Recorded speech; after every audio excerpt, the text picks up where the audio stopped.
एक बार महेशमती राज्य में महाराज इंद्रसेन नाम के एक प्रसिद्ध राजा शासन करते थे। वे असीम धन संपत्ति से संपन्न थे, जो भगवान विष्णु के परम भक्त थे। एक दिन जब वे अपनी सभा में बैठे थे, तभी देव ऋषि नारद वहां पहुँचे।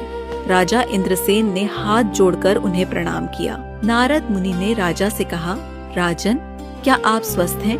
क्या आपका मन धर्म के पालन में स्थिर है? और क्या आप निरंतर भगवान विष्णु की भक्ति करते हैं?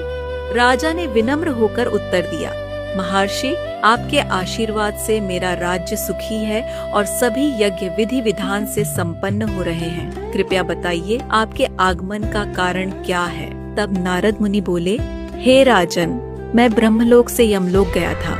वहाँ जाकर मैंने धर्मराज यमराज की स्तुति की और वहीं मैंने तुम्हारे पिताजी को देखा। वे केवल इसीलिए यमलोक में हैं क्योंकि उन्होंने एक बार एकादशी का व्रत तोड़ दिया था।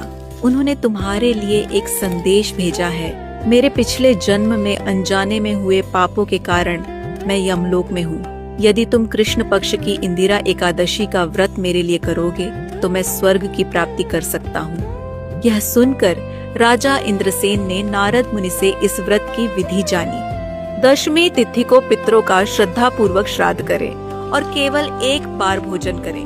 फिर एकादशी के दिन स्नान कर विधि पूर्वक व्रत रखें और योग्य ब्राह्मणों को फलाहार का भोजन करवाकर दक्षिणा दें। महाराज इंद्रसेन ने अपने परिवार के साथ श्रद्धा पूर्वक इस व्रत का पालन किया और उनके पिता को स्वर्गलोक की प्राप्ति हुई।